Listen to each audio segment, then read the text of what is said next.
যদি আসমান আর জমিনের বর্ডার ক্রস করতে পারিস কর, আসমান ছাড়, জমিন ছাড়, পৃথিবী ছাড়, এরপর তো যেখানে মনে যায় সেখানে যা, সেখানে গিয়ে নিজে জমিন বানিয়ে যা মনে চায় তা কর, কেউ তোকে বাধা দিবে না, কেউ তোকে কিছু বলবে না। থাকবি আল্লাহর ঘরে, থাকবি আল্লাহর জমিনে, আর দিন শেষে বলবি আল্লাহটা মানি না, আল্লাহ আবার কি, নাউযুবিল্লাহ। আরে আমি যদি ঘর করি, সেই ঘরে যদি ভাড়া থাকেন আপনি, আমার নীতি মেনেই থাকতে হবে। যদি ভালো না লাগে আমার নীতি, উল্টা পাল্টা করেন, প্রয়োজনে ধান ধাক্কা দিয়ে বের করে দেবো আপনাকে। বের হতে যদি না চান, প্রয়োজনে পুলিশ ডাকবো, প্রয়োজনে জিডি করবো, প্রয়োজনে মামলা করবো, এরপর প্রয়োজনে আপনাকে জেলার ভাত খাওয়াবো। কিন্তু ঘর যদি আমার হয়, নীতিও চলবে আমার, এটাই স্বাভাবিক কথা। এই পৃথিবী কার? এই পৃথিবী কার? উপস্থিত মুখতারিত ওয়াজিবুল ইহতিরাম হযরত উলামায়ে কেরাম, এলাকার গণ্যমান্য মুরব্বিগণ, স্থানীয় এবং দূরান্ত থেকে আগত দিনদরদি কোরআন প্রেমিক তাওহীদ জনতা এবং পর্দার আড়ালে থাকা মা ও বোনেরা,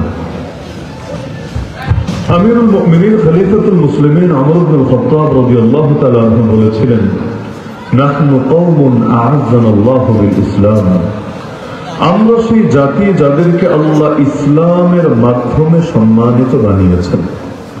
আমাদের সম্মানিত হওয়ার দ্বিতীয় কোনো ভিত্তি নাই, দ্বিতীয় কোনো মাধ্যমই নাই। মানুষ হলেই যদি কেউ সম্মানিত হতো, আবু জাহল সম্মানিত হলো না কেন?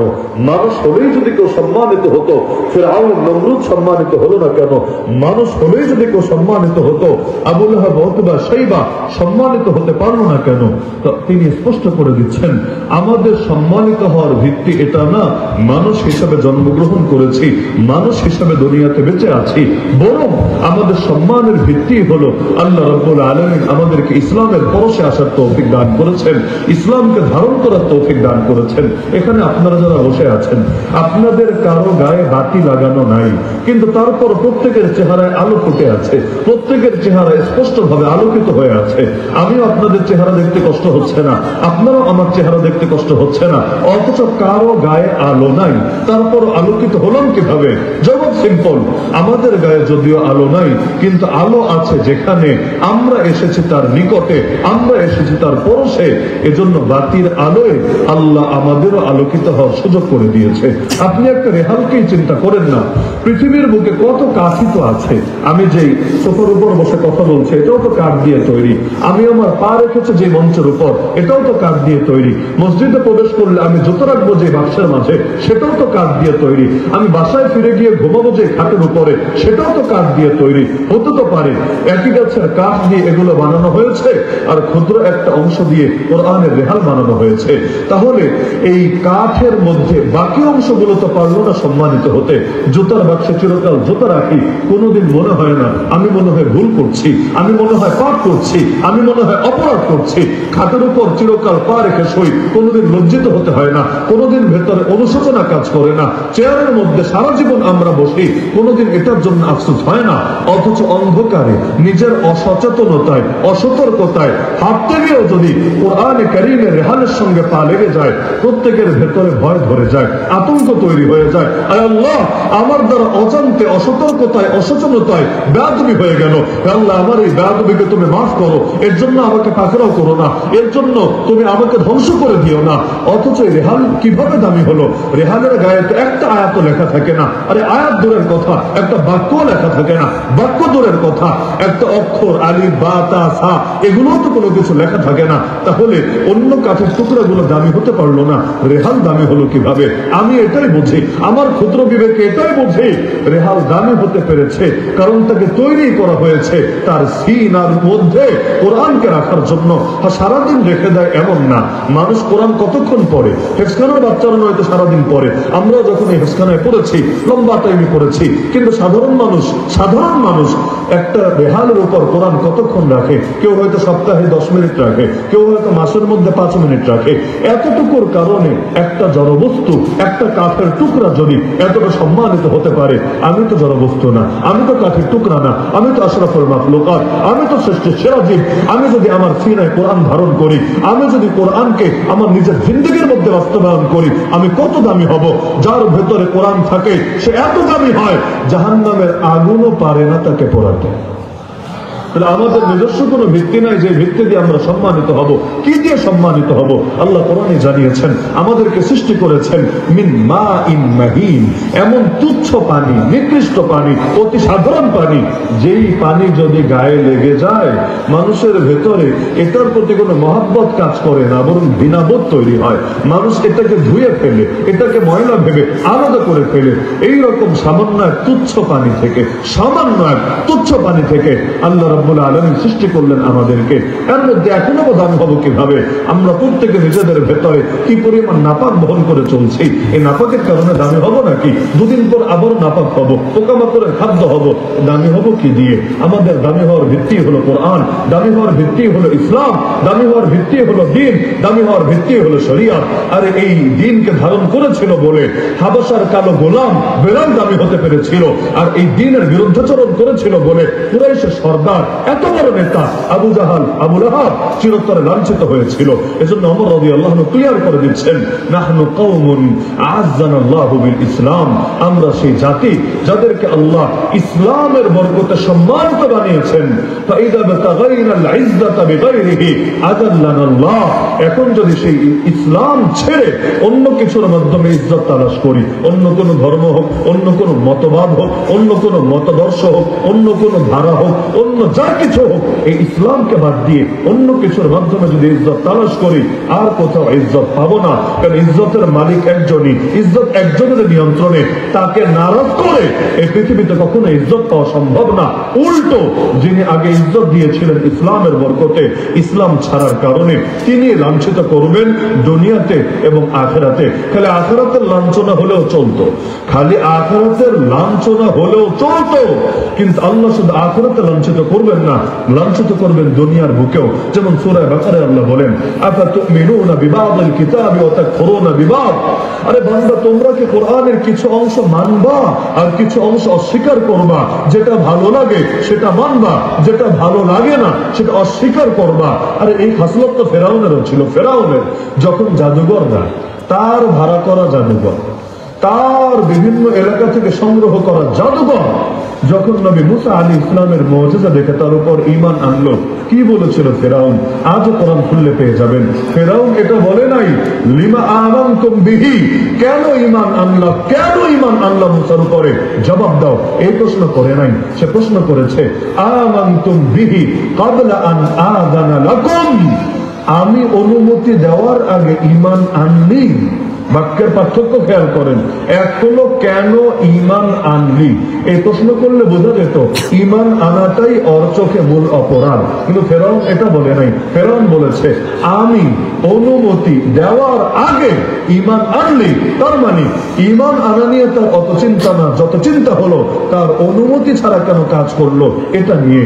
এজন্যই তো বলি কোরআন অতীত না রে ভাই, কোরআন সর্বদা বর্তমান ঘটে। কোরআন ১৫০০ বছর আগে বর্তমান ছিল, আজও বর্তমান আছে, আগামী ১০০ বছর পরে কিয়ামতের ১ সেকেন্ড আগেও এটা বর্তমান থাকবে। কোরআন কখনো সেকেলে হবে না, কোরআন কখনো পুরনো হবে না। কোরআনের আবেদন কখনো কোন যুগে এসে একটু একটু সামান্য কমবে না, বরং অতীতে আবেদন যা ছিল, ফিতনা যত বাড়বে কোরআনের আবেদন, কোরআনের মুজিজা, কোরআনের রহস্য আর তত বেশি স্পষ্ট হবে। হুয়াল্লাযী লা তানকাযি আজাইবুহু, এটা এমন কিতাব যার বিস্ময় কখনোই শেষ হবে না, যার মহিমা কখনোই বুঝে ওঠা সম্ভব হবে না। তাহলে চিন্তা করেন আজকের যুগের সেকুলার সরকারগুলোর ভাষা আর ফেরাউনের ভাষার মধ্যে পার্থক্য খুঁজে পাওয়া যায় না। আজকের যুগের সেকুলাররা আপনাকে বলবে না ইসলাম কেন মানলা, কিন্তু এটা বলবে ইসলামের এই এই বিধানটা আমরা অনুমতি দেওয়া ছাড়া কেন তোমরা মানতে গেলা। এজন্য ওদের নীতি হলো সেই ফেরাউনের নীতির মতো যে যতটুকুর অনুমতি দেব ততটুকু মানতে পারবা, যার অনুমতি দেব না সেটা মানতে পারবা না। নামাজের অনুমতি দিলাম, নামাজ মানো, সমস্যা নাই। জিহাদের অনুমতি দেই নাই, এজন্য জিহাদ মানা তো দূরের কথা, জিহাদ শব্দ মুখে আনতে পারবা না, জিহাদের আয়াতের তাফসীরও মাহফিলের মধ্যে করতে পারবা না, জিহাদ নিয়ে মসজিদের মিম্বারেও আলোচনা করতে পারবা না, জিহাদের উপর লিখিত কোনো কিতাবও নিজের কাছে রাখতে পারবা না, এমনকি জিহাদ নিয়ে আলোচনা করে এমন কোন বক্তাকেও তোমার পছন্দের তালিকায় রাখতে পারবা না, তার বয়ানের মধ্যে লাইক কমেন্ট করতে পারবা না। না হলে কি হবে? তোমাকে জঙ্গি বলা হবে, উগ্র বলা হবে, জেলে দেওয়া হবে, ওয়ারওয়ান্ট টেরোর নীতি বাস্তবায়ন করা হবে। কেন রে ভাই? নামাজ শিখিয়েছে যে ইসলাম, জিহাদ শিখিয়েছে একই ইসলাম।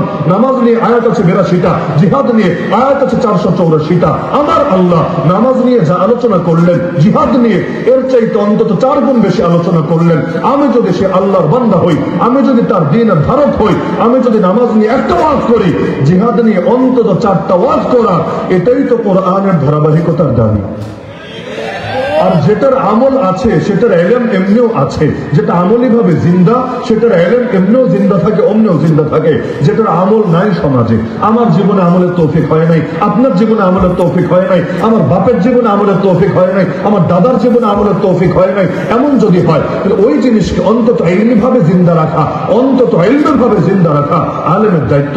কারণ যেটার আমলও নাই সেটার ইলমও যদি না থাকে, যেটার আমলও নাই সেটার ইলম যদি না থাকে, তাহলে তো কেমন যেন ইসলামের কিছু বিধানকে আমরা ছেড়েই দিলাম, আমরা অস্বীকারী করে বসলাম। ইত্তাখাযু হাযাল কুরআন মাহজুরা। আমরা যখন ছাত্র ছিলাম, উস্তাদরা যখন ফিকহের কিতাব পড়াতো, ফিকহের কিতাবে খালি উযু গোসল নামাজ রোজা এগুলোই পড়াতো তা না, এমন অনেক মাসালা মাসাইল পড়াতো যেগুলো আমাদের জীবনে কোনোদিন লাগে নাই, আগামী জীবনে লাগার সম্ভাবনাও নাই। যেমন দাস দাসীর মাসালা, দাস দাসীর মাসালা। বাংলাদেশে দাস দাসী আছে নাকি? বাংলাদেশ বাদ দিলাম, ইন্ডিয়া আছে, পাকিস্তান আছে, আফগানিস্তান আছে, সৌদি আরবে আছে, নাই তো। ওই আফ্রিকার কিছু এলাকায় কিছু জালেম পশ্চিমারা জিন্দা রেখেছে, কিন্তু ওই জাতীয় এলাকায় আমাদের আগামী জীবনে যাওয়ার সম্ভাবনা আছে কিনা ওইটাও আল্লাহ ভালো জানে। তাহলে যখন পড়াতো চিন্তা করতাম, এগুলো না পড়ে আধুনিক অনেক বিষয় জানলেও তো বেশি লাভ হতো। এগুলো না পড়ে জগতে নিত্য নতুন কত আবিষ্কার এসেছে, ওগুলোর মাসালা জানলে না বেশি লাভ হতো। মাঝে মাঝে জিজ্ঞেস করতাম, হযরত এই জিনিসগুলো পড়ে আমাদের কি লাভ, পরে কি লাভ? ওই সময় বুঝি নাই, আল্লাহ পরে বোঝার তৌফিক দান করেছেন। আরে যেগুলোর আমল নাই সমাজ, আমলি ভাবে জিন্দা নাই, এগুলোকে ইলমি ভাবেও যদি জিন্দা না রাখি, কিয়ামতের একদিন আগেও এগুলোর আমল যদি আবার ফিরে আসে, এই জিনিসগুলো সমাজে যদি আবার বাস্তবায়িত হয়ে যায়, তখন এর সমাধান দেবে কে? তখন এর মাসালা বলবে কে? তখন এর ফতোয়া দেবে কে? নাকি জিবরিল আমিন নাজিল হবে আবার আসমান থেকে, নাকি মিকাইল এসে বুঝিয়ে দিয়ে যাবে হাতে কলমে? আলেমদেরকে প্রতিটা জিনিস তো ধারণ করেই রাখতে হবে। এই ইলম ধারণ করাই তো একটা ইবাদত, ইলমকে ধারণ করাই তো ইবাদত। আরে সবাই তো সব আমল করতেই পারবে না। আলেমদের মধ্যে এমন বহু আলেম আছে যার জীবনে হয়তো যাকাত দেওয়ার তৌফিকে হবে না, যার জীবনে হয়তো হজ তার উপর ফরজই হবে না, তাই বলে যাকাতের মাসালা সে শেখা থেকে বিরত থাকে না, তাই বলে হজের আলোচনা আসলে কিতাব বন্ধ করে রাখে না। কারণ আমলের তৌফিক আমার হোক বা না হোক, আমাকে ইলম তো জিন্দা রাখতে হবে।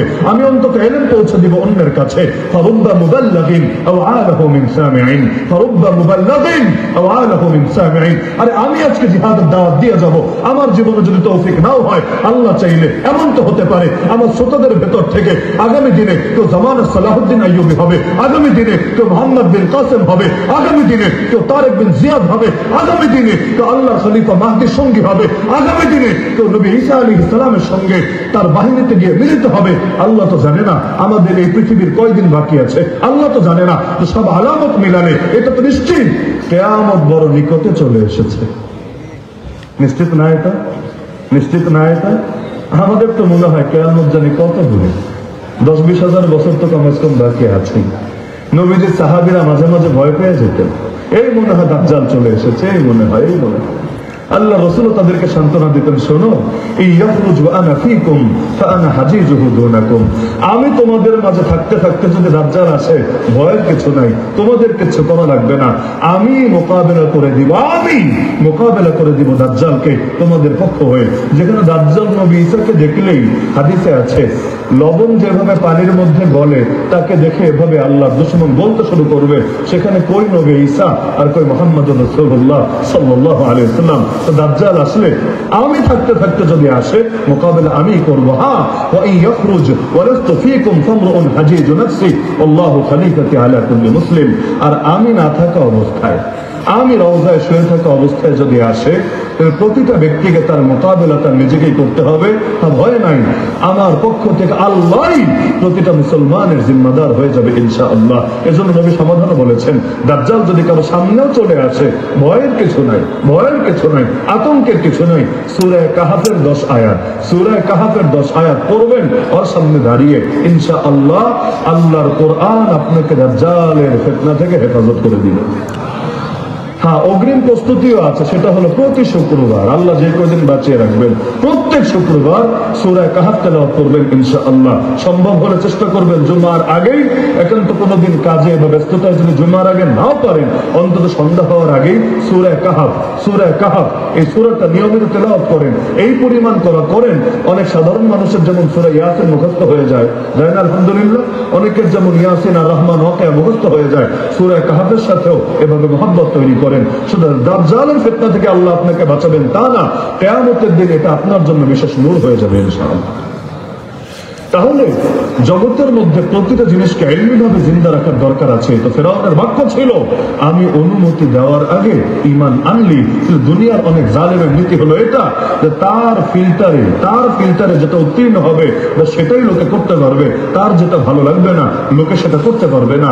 দেখেন না, দুদিন পর পর এক একজন নতুন ভণ্ড সামনে এসে আবিষ্কার হতে থাকে। কেউ এসে দাবি করে মহিলা মানুষ, আগামী দিন এমপি হওয়ার স্বপ্ন দেখছে, প্রকাশ্যে দাবি করে ইসলামের সব ঠিক আছে, তবে 4 বিয়ে, পুরুষের জন্য একাধিক বিয়ের যে বিধান আছে এটা সে মানে না। কোন নারী আবার দাবি করবে সে কি পোশাক পরবে না পরবে, কার সাথে বিছানায় যাবে না যাবে, এগুলো নিয়ে হুজুররা কথা বলার কে? ওয়াজ মাহফিলে নারীর উদ্দেশ্যে চর্চা হয়ে থাকে, নারীরা স্বাধীন থাকবে, যা মনে চায় তা করতে থাকবে। এগুলো তো বাদ দিলাম, কেউ কেউ তো আরো বড় নেতা, আরো বড় দাবি করে বসে, সেটা হলো আমরা শরীয়তের আইনে মানি না। মানে একটা দুইটা না, 3টা 4টা না, শরীয়তের আইনে মানি না। আরে ভাই তুমি কে? তুমি মানার কে আর না মানার কে? তুমি মানার কে আর না মানার কে? তোমার পরিচয় কি? যদি বলো আমার পরিচয় আমি আল্লাহর গোলাম, আমি আল্লাহর বান্দা, তাহলে গোলামের আবার মানা আর না মানার কোন স্বাধীনতা আছে নাকি? গোলামের আবার কিসের চাওয়া? মনিবের চাওয়াই গোলামের চাওয়া, মনিবের বলাই গোলামের বলা, মনিবের কথাই গোলামের কথা। যদি মনিবের কথা কারো ভালো না লাগে, মনিবের বিরুদ্ধে কেউ যদি বিদ্রোহ করে, সেই মনিবের ঘরে থাকবে কিভাবে? মনিবের এখানে থেকে তার বিরুদ্ধে অধ্যত্ব দেখাবে কিভাবে? পারলে সে চ্যালেঞ্জ গ্রহণ করুক সূরা আর রহমান থেকে, ইয়া মাশারাল জিন্নি ওয়াল ইনস, হে জিন জাতি আর মানব জাতি শোন, ইন ইসতাতাতুম আন তানফুদু মিন আকতারিস সামাওয়াতি ওয়াল আরদি ফানফুদু। যদি আসমান আর জমিনের বর্ডার ক্রস করতে পারিস কর, আসমান ছাড়, জমিন ছাড়, পৃথিবী ছাড়, এরপর তো যেখানে মনে যায় সেখানে যা, সেখানে গিয়ে নিজে জমিন বানিয়ে যা মনে চায় তা কর, কেউ তোকে বাধা দিবে না, কেউ তোকে কিছু বলবে না। থাকবে আল্লাহর ঘরে, থাকবে আল্লাহর জমিনে, আর দিন শেষে বলবি আল্লাহটা মানি না। আল্লাহ আবার কি? নাউযুবিল্লাহ। আরে আমি যদি ঘর করি, সেই ঘরে যদি ভাড়া থাকেন আপনি, আমার নীতি মেনেই থাকতে হবে। যদি ভালো না লাগে আমার নীতি, উল্টা পাল্টা করেন, প্রয়োজনে ধান ভক্কা দিয়ে বের করে দেবো আপনাকে। বের হতে যদি না চান, প্রয়োজনে পুলিশ ডাকবো, প্রয়োজনে জিডি করবো, প্রয়োজনে মামলা করবো, এরপর প্রয়োজনে আপনাকে জেলার ভাত খাওয়াবো। কিন্তু ঘর যদি আমার হয়, নীতিও চলবে আমার, এটাই স্বাভাবিক কথা। এই পৃথিবী কার? এই পৃথিবী কার? সৃষ্টিও তার, বিধানও তার। জমিন সৃষ্টি করেছেন যিনি, বিধানও দেবেন তিনি, এটাই স্বাভাবিক। কারো যদি ভালো না লাগে জমিন ছেড়ে চলে যাক, কে না করেছে? থাকবে আল্লাহর জমিনে আর বিদ্রোহ করবে আল্লাহর বিরুদ্ধে, এভাবে ইজ্জত পাবে না? ইজ্জত না, কারণ ইজ্জত তো তার হাতে। এজন্য তিনি বলেন, যদি এরকম করো, কোরআনের কিছু অংশ মানবা, কিছু অংশ অস্বীকার করবা, আমি আল্লাহ 2 সাজা দিব। 1 সাজা দুনিয়ায়, 1 সাজা আখিরাতে। দুনিয়া সাজা হলো ইল্লা ফিযুন ফিল হায়াতিদ দুনিয়া, দুনিয়া সম্মান পাবা না, সম্মান না। ওই কাফেরদের আদর্শ মেনে সম্মানিত হতে পারবা না। আমেরিকার পেছনে যতই দৌড়াও, ইন্ডিয়ার পেছনে যতই দৌড়াও, চায়নার আসার পেছনে যতই দৌড়াও, জাতিসংঘের পেছনে যতই দৌড়াও, সম্মান পাবা না। পাচ্ছেও তো না। পৃথিবীর কোন দালাল সম্মানিত হতে পেরেছে? না মির্জাফর পেরেছে, না 2 দিন আগে লেডিসরা পেরেছে, কেউ পারে নাই। যারাই জালেমদেরকে খুশি করতে গিয়ে আমার আল্লাহকে নারাজ করেছে, আরে আখিরাত তো আখিরাত, আল্লাহ দুনিয়ার বুকে ওদের মুখে চুনকালি লাগিয়ে দিয়েছে। জেলে তো আমরাও গিয়েছি, কিন্তু আমরা জেলে গিয়ে বেইজ্জতি হই নাই, উল্টা ইজ্জত যা ছিল আল্লাহর 1000 গুণ বাড়িয়ে দিয়েছে। জেলে গিয়ে কোন আলেমের হক কথা বলে, হকের পথে চলে থেকে যে আলেম জেলে গিয়েছেন, কোন আলেমের দাম কমেছে আমাকে বলেন? বরঞ্চ মাজলুমদের প্রতি আল্লাহ বিশেষ মহব্বত মানুষের দিলে তৈরি করে দেন। আমাদের বুজুর্গরা বলে গিয়েছেন, 2 জিনিসের সঙ্গে আল্লাহ 2 জিনিস জুড়ে দিয়েছেন, 2 জিনিসের সঙ্গে 2 জিনিস জুড়ে দিয়েছেন। ইলমের সঙ্গে সম্মানকে জুড়ে দিয়েছেন। যারাই ইলম হাসিল করবে, যতই কালো হোক, যতই গরিব হোক, যতই সাধারণ হোক, ইয়ারফাইল্লাহুল্লাযীনা আমানু মিনকুম ওয়াল্লাযীনা উতুল ইলমা দারাজাত, আমার আল্লাহ জমিনের বুকে তাদেরকে সম্মানিত বানিয়ে দিবে।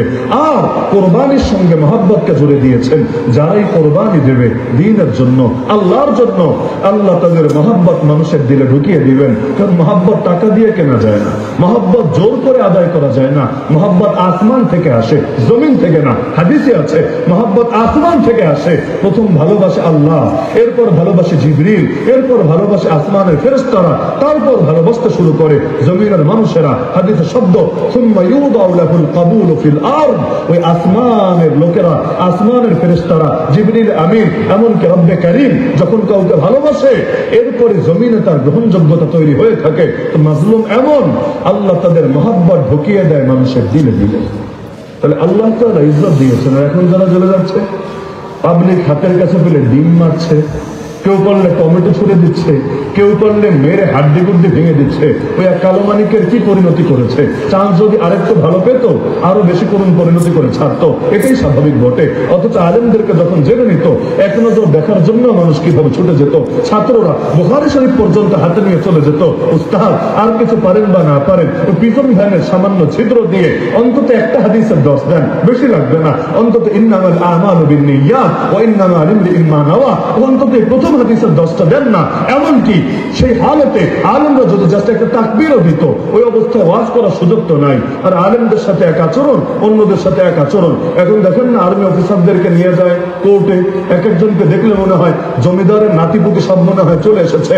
না আছে হাতে হাত করা, না পুলিশ হাত ধরে রেখেছে, না আছে কোমরে গরুর রশি, না আছে গায়ের মধ্যে বুলেট প্রুফ জ্যাকেট, না আছে পায়ে ডান্ডা বেরি। এক একজন হাসছে এমন ভাবে মনে হচ্ছে তারাই অফিসার, আর আশপাশের পুলিশগুলো তাদের চকিদার, তাদের দারোয়ান। এমনকি এতেও তাদের হচ্ছে না, প্রিজন ভ্যান লাগবে। কেমন প্রিজন ভ্যান? যেখানে এসি আছে, খালি এসি থাকলেই চলবে না, বসার জন্য সোফা লাগবে, তাতেও হবে না। জমিদারদেরকে ক্যান্টনমেন্টে রাখতে হবে, কাশিমপুরে রাখলে ইজ্জত যাবে, আমাদের মতো কেরানীগঞ্জে রাখলে ওদের ইজ্জত যাবে, ক্যান্টনমেন্টে রাখতে হবে না, তাতেও হবে না।